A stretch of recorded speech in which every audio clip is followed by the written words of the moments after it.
Hey everybody, happy Sunday. I hope that wherever you are and whatever you're doing, you are having an amazing weekend. This is not a Sunday musing, and it's not a chicken and garden update. As some of you may know, I'm back in the UK this week. I've been filming in Oxford with Michael at the start of this week after landing on Tuesday. And then I've spent a couple of days seeing my mum in Norfolk. And thanks very much to Kate Walton-Elliott for helping me out and doing 10 this weekend. That meant that neither she nor I had time to do a Sunday musing. So today I'm doing something that I never thought I would do. I'm showing you my origin story. 44 years ago, nearly, 43 and a bit, I was born not far from here. And I lived in a house literally just over that hill. And my dad worked for the local landowner, and this was my playground. It's changed quite a lot in those days, but it was my playground. And it's where the cows that my dad used to look after would graze in the summertime. Now back then, this was quite heavily wooded. In fact, this was all wooded, and there was lots of wildlife through here. Now it looks a lot more open than I remember it. I have a very fond memory of playing on those hills over there with brambles with my two sisters. I have memories of coming down here one April 1st morning when the cows had gotten out, and my mum and me, and I think that we were the only two, and my dad were going along the marshes in thick fog, looking for cattle that had gotten out. Dairy cattle, this is. But my most precious memory, the one that I just cannot shake from my head, was my bedroom window overlooked these marshlands. They're freshwater marshes. We're by the Waveney River. And in the winter, when it was foggy, I would wake up in the morning and I would see a blanket of mist from those brambles all the way over, probably about 4 or 5 miles to the other side of the valley in the distance. And it was like looking onto a top of a cloud, and I could see this blanket of white extending out into the distance, and it would be a bright, beautiful, cold, crisp day. But there would be deep fog and mist in the valley and brightness everywhere else. I also remember this sand, playing in it, enjoying it, getting it in my clothes, getting it on my bicycle wheels. I remember walking through here on family walks with Emily, our goat, and followed by a cat and a couple of dogs. Of course, none of this fencing used to be here. And there were many, many more trees here than there are now, many of which have been destroyed. This bucolic, beautiful landscape was my childhood home.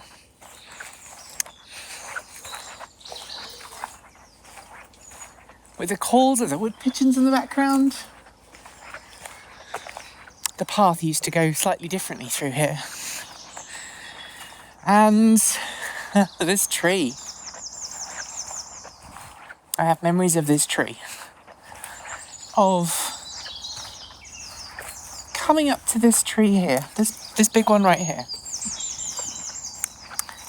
and hiding in it And one day we were down here in a thunderstorm. There was an almighty clap of thunder just as we were near to this tree, and everybody jumped and screamed. And it's still here. Hello, old friend. But the real reason I'm here is not to reminisce about the past, but rather to explain why Transport Evolved exists. This was the place I grew up, the place that I felt home, the place that I used to feel connected to before I realised the world was a horrible place. I led a very sheltered life. This as my playground. My local school was so small that there were maybe 40 children in it when I left primary school. My middle school wasn't much bigger either. Everybody knew everybody. It was a very calm place to live most of the time. And it's a place where I felt safe. Growing up here, my identity was me. I knew I was different, but I assumed that everybody felt the way I did. I assumed that the difference between a boy and a girl was basically how you felt. And years later, I would learn that for most people, that wasn't the case. Here, growing up here, allowed me to develop my love for music. It's where I became an oboist. It's where I always think of when I play the Ralph Vaughan Williams oboe concerto. Not that I play the oboe much anymore, but when I do, and I play that piece of music, this is where I come. In my head. I get what you're probably thinking right now. You're like, Nikki, this is a lovely story about your childhood, but what's it got to do with electric cars? And why are you bothering us with some old-fashioned reminiscing? Well, stick around because I'm about to tell you. See, aside from these marshes being my home for the first 11, 12 years of my life, it's also home to this. This is the Herringfleet Smock Mill. Now, when I was growing up, the smock mill was no longer in use, but it was still functional. It was kept in working order by a preservation trust. It's actually a grade 2 listed building. And instead of grinding corn or maize or wheat, it had one of these, a massive water wheel. And right up until the 1950s, this was how they used to keep water off the marshes. See, these marshes are very, very rich and very fertile. They're fresh water marshes. They're great for grazing for cattle. This marshland was protected by that mill until the 1950s when they replaced it with a pump, a diesel-powered pump whose job was to continually run and get excess water off the marshland, off the freshwater marshes, and back into the Waveney, just there, the other side of those reeds. But in 1991, something happened that would change these marshland forever and my life forever. We had a really massive storm move in off of the North Sea, and for those who don't know, East Anglia, which is where this is, was on the sticky out bit on the east side of the UK, and so the winds would come really strong and hard, and there is a skylark up there somewhere. Wow. Right up there. You can't see it probably, but there's a skylark singing all the way up there. I have to tell you, skylarks do that. They jump out of their nests on the ground and they sing, and they just get higher and higher and higher to try and distract predators from finding their nests. Something my dear old dad taught me. Anyway, 1991, These marshland was completely flooded.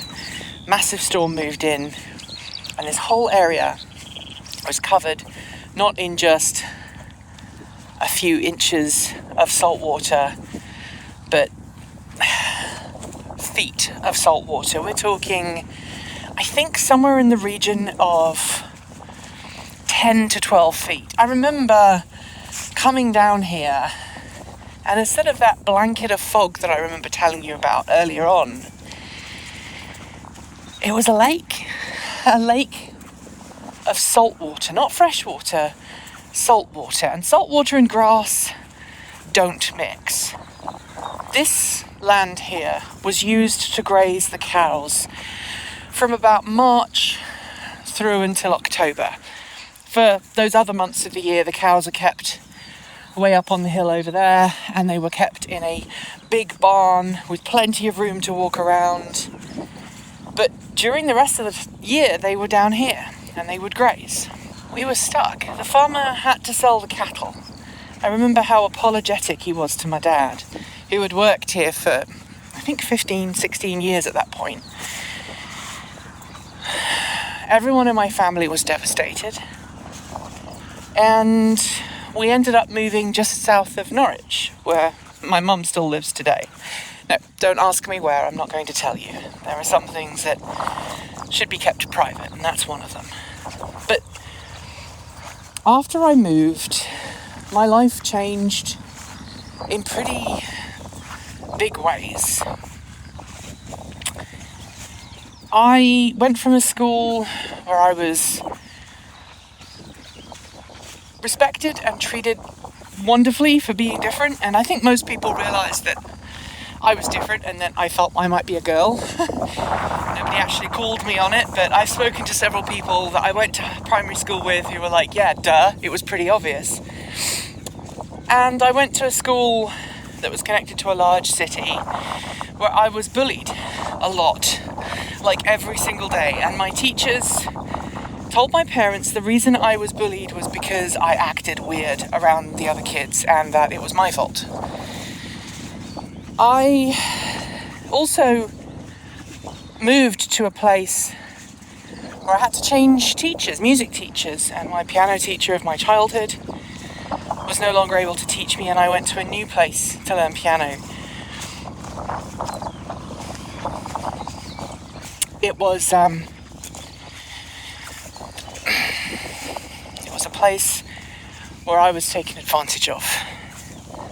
A place where I went to learn music and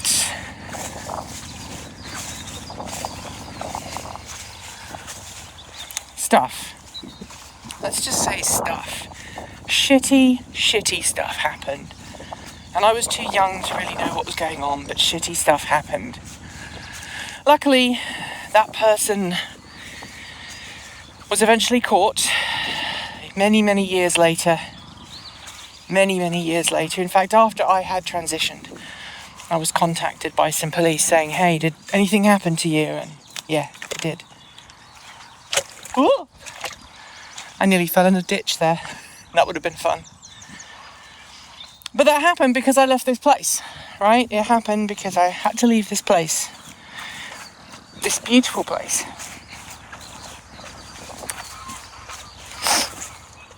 And go somewhere else.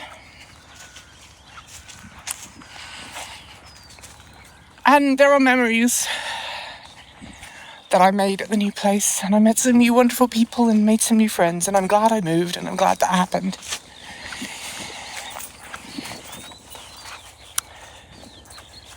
But my childhood ended on these marshes in 1991 when they flooded.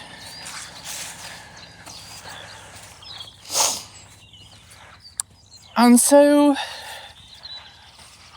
for many years after that, many years, I asked myself why. What caused this? What caused this thing to happen that caused these marshes to flood? And so, yeah, I asked myself for many years, why and how can we change it? How can we make sure that this doesn't happen again? And the answer was that we need to change the way we treat the planet and the way we treat each other.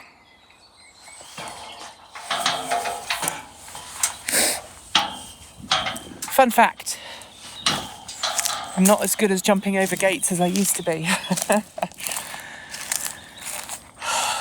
This is a new trail. I've never walked this before.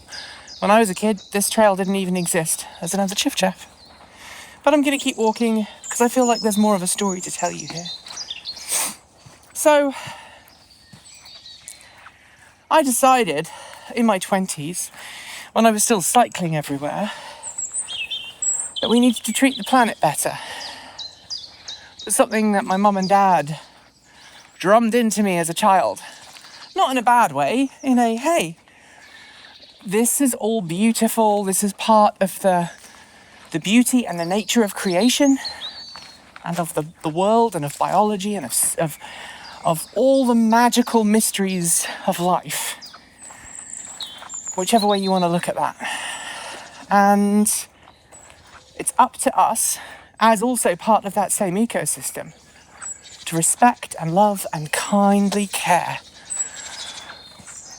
for the animals, the birds, for the finch that just went overhead, for those cows over there. And I held on to that for many years. Now, sadly, in 2001, I lost my dad to a brain tumour. It happened very quickly, like, it was less than 8 months between him. In fact, it was less than that. It was less than 5 months between him starting to feel weird and collapsing to him being dead. In some ways, that's merciful. But losing your father and burying him on your 22nd birthday. Actually, I buried my dad the day before my 22nd birthday, which also happened to be the day that I had my first appointment with a gender clinic in London. And I walked in and they said, "How are you?" And I was like, "Well, considering I'm here and I just buried my dad yesterday, I'm doing fine." So, I'm rambling, I'm sorry. Look at that. To cut a long story very short, this place meant a lot to me. Still means a lot to me, in fact. And I know that if there are places that mean that much to me, there have to be places that mean that much to you. And that means we have to look after the world we live in. We have one world. One world. With all of this beauty, with all of this wonderful nature around me, I wanted to tell you that this shit matters. Keeping our planet safe, looking after one another, making sure we all have enough to eat and drink, that we are safe, that our actions don't impact others. It's all important. And learning that as a young person really changed my life. So, after I had been teaching music for a number of years and I'd done the classic car thing. I got involved in a big way with EVs, and I was an enthusiast. And then one day, the lovely Chelsea Sexton, who I've known for many years, reached out and said, "Hey, there's this guy. He's coming to London and you should meet with him. I think you'll get on."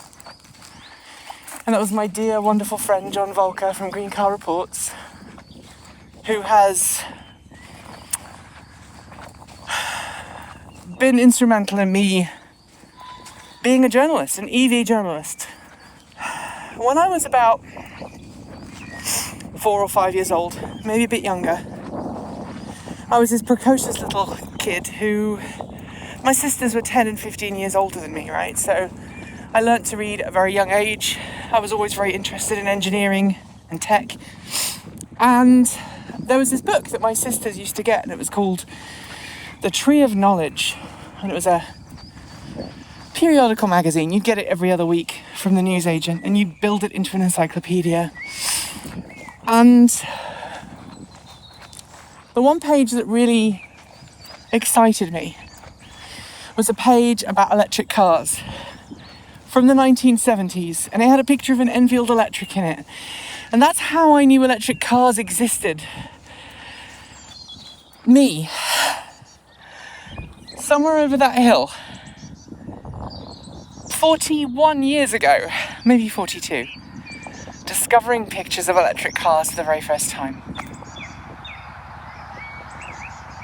Fast forward to the marshes, fast forward to everything I've just told you. And I'm sorry if I've overshared. But that's why Transport Evolved exists. It's why I do this. It's why I care so much about the team I work with. It's why I work really hard to try and make sure that I pay my team properly. That's why I'm constantly asking you all to help out with Patreon and Ko-fi and Bitcoin. By the way, these are not tears of sadness. These are just tears. Because I think we've needed those lately. I mean, look, from my start all the way over there to today, I've been privileged enough to do some amazing things and meet some amazing people. But that's not enough. What is enough is helping everybody have the tools and the information they need to switch to cleaner, greener, safer and smarter transport, to be kind to one another, to put aside pettiness, to not pass laws that attack who I and hundreds of thousands of other people are just because of how we feel about ourselves or how we identify or how that might be different to how we were first identified when we were born. The hate that we've been getting, the hate that I get, the fear, the nightmares, sometimes means that I want to quit this channel and quit this show and never look back. So today, in addition to giving you my origin, it's also about me reminding myself why I do this. Why I don't want any other child anywhere to ever go through what I did. And by the way, it's not my parents' fault. They didn't cause the flooding. They didn't cause the other stuff that's happened to me, but it definitely changed my life. And I want to make sure that our planet doesn't get to a point where other people end up having tragedy hit the same age it did me, and for them to have similarly negative experiences. I've grown. I've changed. Not everybody is as lucky. So, if you'd like to see this, you'd like to see us continue, I guess you know what to do. It's getting to a point again where Transport Evolved's YouTube revenue is just going down and down and down, and I have a feeling that YouTube is slowly going the way of Twitter, and that we are soon going to lose YouTube as a useful platform. And I'm desperately looking into alternatives. That includes many of the suggestions that you've made, some of which we're not able to do because they're invite only and nobody's invited us. But if you all are willing to continue supporting this channel, then we are willing to keep fighting. Whatever it takes. We want everybody to have the message and the information that they need to make their world better for them, those they love, and everybody else. Because this is too beautiful to see destroyed.